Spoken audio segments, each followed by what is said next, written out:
Alright, hey everybody, Big Black Nerd here with another reaction. Today, I'm gonna be checking out Scariest Kids Movie, the Spookiest Kids Movie. Now, I'm assuming it's talking about Nightmare Before Christmas, which is a movie that I unfortunately still have not seen yet. And, I don't know, I never really crossed by it. I mean, I'm pretty sure there was chances to watch it. I guess it just never really caught my interest as a kid. I mean, by all means, I'll probably react to it one day if y'all want me to and all that stuff. But hey, I mean, I guess I'm gonna see what this man thought about this movie. So hey, make sure to like, share, subscribe, and all that good stuff. Make sure to go to that community post about movies and TV shows. And hey, if you request Nightmare Before Christmas, I'll react to it one day. So yeah, I guess not more to be said. Let's get into this video. Disney movies were a big part of my childhood. And probably yours too. From Aladdin to Sky High to Wall. Disney movies were a big part of my childhood. And probably yours too. From Aladdin to Sky High to Wall-E. I loved every single one of these films. But around Halloween and Christmas time, Disney would do reruns of this one movie. This one movie known for its spooky vibe and at the same time, its holiday vibe. This one movie so iconic, so amazing, so the movie was Nightmare Before Christmas. And since we're in that sweet spot between Halloween and Christmas, today, ladies and gentlemen, I'll be going over the Nightmare Before Christmas. And if y'all thought Monster House was a classic, this is truly a classic. So y'all know the drill. Grab your popcorn, get your stuffed animal, grab you some eggnog this time. Yep, I don't care if you don't like it, grab the eggnog. And try not to... Nah, I'm not gonna jump scare. We open up to a bunch of trees with symbols of different holidays on each one. And hey, we might not all agree Christmas is the best, but I'm just saying, ain't no one getting hyped for St. Patrick's Day. That's all I'm saying. The tree we go through was the one with the jack-o'-lantern on it. So, y'all know where we at. Halloween time. Like, I know people try to pinch people on St. Patrick's Day. Low key, if you pinch me, I'm pinching you back. I don't care if you're wearing green. Like, you ain't just gonna violate me and I'm gonna do nothing Halloween. A town specifically dedicated to Halloween and filled with all things scary. We got werewolves, fat clowns, female Frankenstein, fat vampires, fat boogeyman? What, they got a Raising Cane's in Halloween Town? Why are there so many fat monsters? The leader of this creepy stop motion town is no other than Jack Skellington, the Pumpkin King. And when I tell you I thought this dude was so cool when I was younger, I am not exaggerating. I even starved myself to attain the physique. And the people in Jackstown thought the same thing as me, because my boy was not only clouded, but he had the witches on him. Ladies, there's enough. Bow to go around. But after Jack runs away from his groupies, we find out, after who knows how many years of celebrating, Jack is tired of being the Pumpkin King. He's bored with Halloween and he desires something new. He even sang a song about how empty he feels. Alright, chill out, bro. This is sounding a bit too real. Joke, I'm good. As Jack is performing his depressing song, we see no other than the Franken lady from earlier watching him and clearly worrying about him. Oh, but when I do it, I get called a stalker. Alright, bro. Her name is Sally, and what her and Jack don't know is things are gonna change for Jack real soon. Jack wanders off into some trees while we see Sally return home to no other than her creator, or father, or whatever, Dr. Finkelstein. I did not like this dude when I was younger. He's supposed to be Sally's like father figure who gets mad every time she runs off or doesn't want to come home. And I don't know if it's because he's overbearing or ugly, but I just can't get behind this dude. I don't care that he's handicapped. He gives her a scolding about going out and blah, blah, blah, blah. You can't stand up and tell me that stuff. We cut back to Jack, who wandered for so long that it's daytime now, where we see him stumble into the same forest from the beginning of the movie. We all know Jack is not going through that tree. But the tree that does catch Jack's attention is no other than the Christmas tree. Obviously, it's in the title. The tree sucks, pause, Jack into a winter wonderland where we get one of the most iconic Disney songs in history. What is this? What's this? What's this? There's color every... Alright, that's all I could put in the vid. Jack was transported to a colorful, snowy, and cozy looking place, Christmas Town. This place was literally what I imagined Christmas time to be like when I was young. Lights, candy canes, snow everywhere. Too bad in New York, snow looks like this.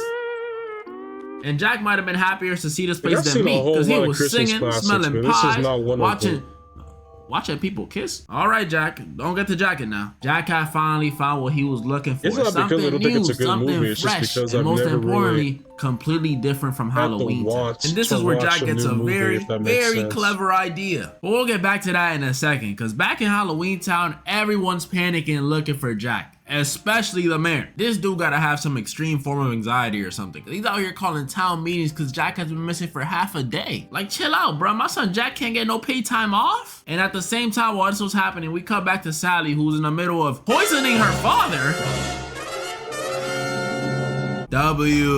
She poisoned him so she could sneak out again. A good reason, I guess. And at the perfect time too, because look who's back in town. He comes back with some new stuff, some shades, a bag, and who'd you rob for that whip, Jack? What the? Jack gets straight to business and orders a town meeting to talk about his findings in Christmas Town. They even got the Grim Reaper and the Evil Witch from Snow White in attendance. It's getting real. Jack starts telling everyone in town.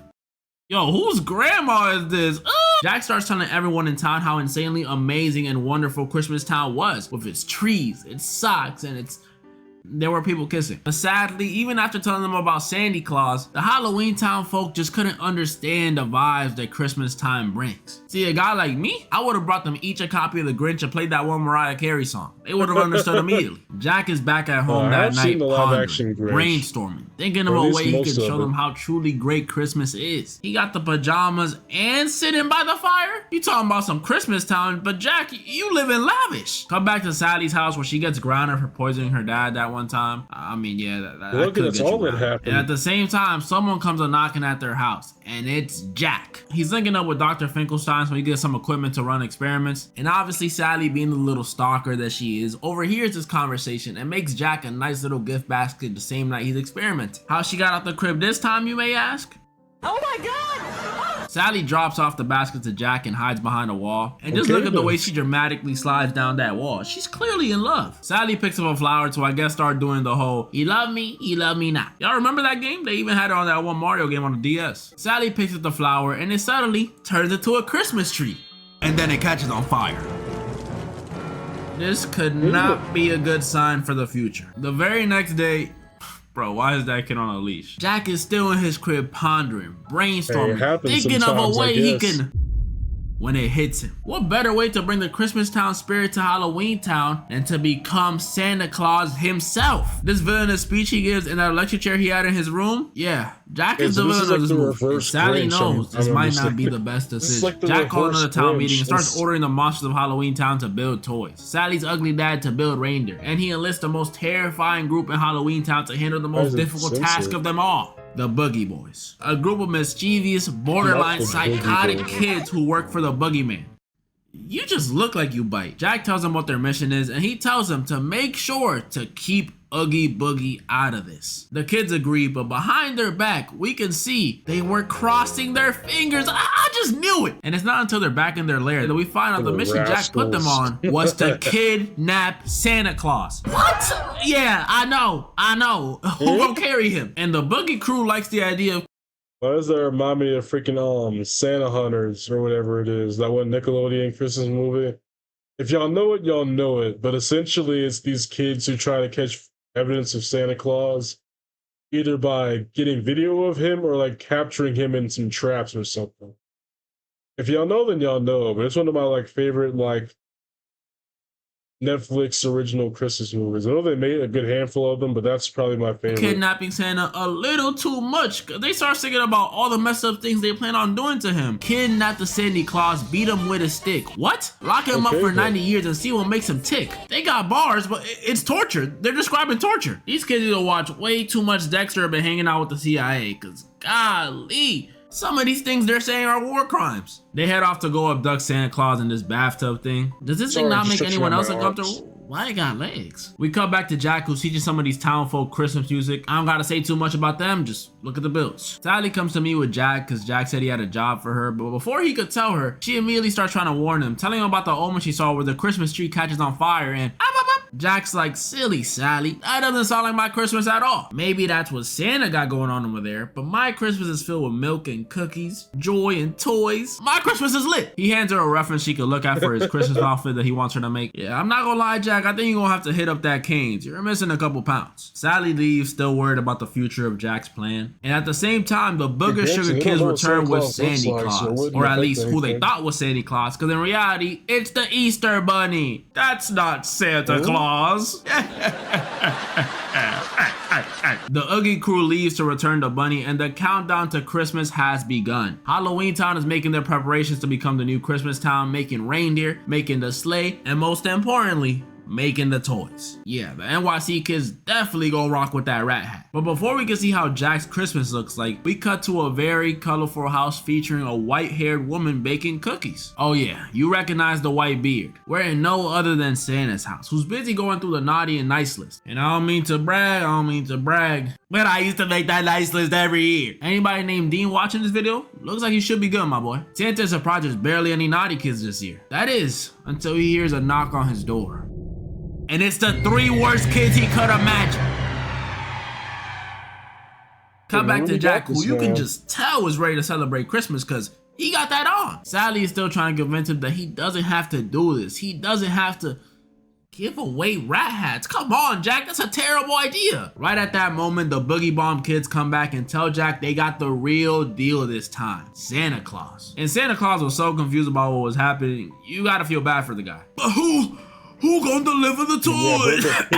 Jack tells Santa, relax, I got it under control this year. And proceeds to take his hat and send him off with the Booger kids. Y'all think Mrs. Claus is still baking them cookies? But what Jack doesn't know is that the kids took Santa to the one person he told them to leave out of this. The one and only Oogie Boogie. He starts singing a song about how he's going to eat him or make him into soup or something. I don't know how he plans on doing that unless he uses the whole freaking walking bathtub to stew him. Point is, Santa is in danger. Meanwhile, Jack is finally ready to take off and start delivering some toys. But Sally was cooking up a plan in the backdrop to stop him this whole time. She sneaks her way to the town fountain and pours in some fog juice, which fogs up the whole town. Oh no, how is Jack gonna fly in this fog? Jack accepts defeat. But luckily for him and unluckily for Sally, Jack's ghost dog Zero comes out of nowhere with his bright nose and Jack makes him lead the reindeer. Get it? It's like Rudolph. Sally's plan has failed. Jack is finally in the air and he's arrived at the suburbs. Jack gets inside the first house and is met with this kid who Jack gives the first present of the night to. Things look like they're going well. He came in through the chimney, filled with stockings, gave the kid his gift. He was a bit caught off guard by Jack's appearance, I'm not gonna lie, but not too bad for a first-time Santa. At least it looked like that way until the parents came in and asked their son, "So what did Santa get you this year, kiddo?" And it was like this in almost every house. Okay, not exactly not exactly what I was expecting this kid to get as a gift, a decapitated head. That'd be wild to get, even as an adult for a Christmas, if that makes sense. If that decapitated head is not supposed to be like a deer or something decoration, like, it's not. That point is just toys were attacking people in their homes. Police were receiving overwhelming amounts of reports and calls of a skeleton man impersonating Santa. This is messed up. There was probably some dude calling about a real problem at the same time all this stuff was going on. Oh, thank God. Sir, you gotta help me. Yeah. Skeleton Santa, we're on it. The citizens of Halloween Town and Sally are witnessing the stuff going down, and she decides she has to find some way to save Jack. So she rushes off to find where the Boogie Boys put Santa. And save Jack from what, you may ask? Well, at the same time, Jack is still in the air, celebrating because he feels like he's doing such a good job. But then all of a sudden, he hears that Silent Hill siren and sees them searchlights. They brought out the United States military to take down Jack. And when I was younger, I thought this was a bit of an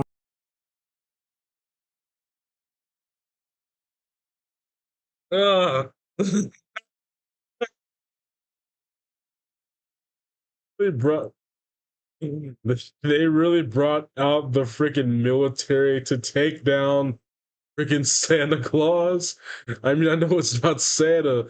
The fact that they really brought out the freaking military to take out this man is insane. Reaction, but when you look at it from the people's perspective, it kind of changes your mind. An unknown assailant flying in the sky that's breaking into people's cribs and leaving dangerous creatures to harm them? Yeah, Jack probably looks like a terrorist. Jack realizes those aren't fireworks. They're actually trying to hit him. As the town watches, the military shoots Jack out of the sky, destroying his sleigh and his reindeer in the process. The mayor makes an announcement that Jack has been pulverized. Christmas is officially over for Halloween Town. and potentially for the world too. We come back to the real world and Jack definitely did a number on these kids. Like, little bro is traumatized. Jack somehow survived the explosion and laments his failures. He's disappointed that it didn't work out how he envisioned it. But then he realizes, he is the freaking Pumpkin King. He's not supposed to be drinking milk and eating cookies, bringing joy and toys. He's supposed to be scaring people, making them scream, making their heart race, making them wet their pants. Jack's love for Halloween was back. He was back in touch with his roots. And he realizes there's still time to set things right by getting Santa back. We cut back to Man, what the heck happened? Oogie Boogie has kidnapped both Santa and Sally now, and he's preparing to cook them. But luckily, right as Oogie is about to throw them into the boiler, Jack comes out of nowhere and starts pressing Oogie. Oogie tries to run and sets off a multitude of traps to try and escape from Jack, and he was almost successful too until he jumped on top of this thing and leaves one of his threads behind. A fatal mistake. Jack grabs the thread and proceeds to unravel Oogie, pretty much skinning Oogie alive. Jack! Yeah, we cut away to Jack and Santa talking, and Santa tells him he should listen to his shorty Sally over there a little more often. Jack tells him he hopes there's still time to save Christmas. Santa tells him, "Do you know who I am?" and dips. Sally practically starts confessing her feelings to Jack before they're interrupted by the mayor, who is kicking his heels that Jack is still alive. The town rejoices as Santa flies by, leaving snow and freezing over Halloween Town. This looks so cool, I can't even lie. Jack and Sally sit atop the now frozen Spiral Hill from earlier, confess their love for one another, and boom, the movie ends. It's beautiful. Beautiful. As you guys can see, this movie is still a classic, easily top 5 Christmas movies or Halloween movies or Easter movies? I don't know. Comment down below any more movies you guys want me to go over, or DM me them on Instagram. Besides freaking Hop or whatever it was. Follow my Instagram. And moral of the story? So what did Santa get you this year, kiddo? Break, now we need a break. Try to run. Hey, I can't deny what I've heard. Nightmare Before Christmas is a holiday classic. What would y'all consider it to be, more Halloween or Christmas? Like, leave that down below. Let's start a war in the comments section. All right, is it Team Halloween or Team Christmas, or are you Team Neutral? Anyway, and like I said, if y'all want me to watch this movie, I'll react to it, but I'll put it on a Patreon for free. I want to make all the holiday movies I react to free to watch on Patreon, just because I feel like, I don't know, it feels like it just fits the season, if that makes sense. But anyway, that was a good one right there. Make sure to like, share, subscribe, and all that good stuff, and I'll catch you on the next one. God bless.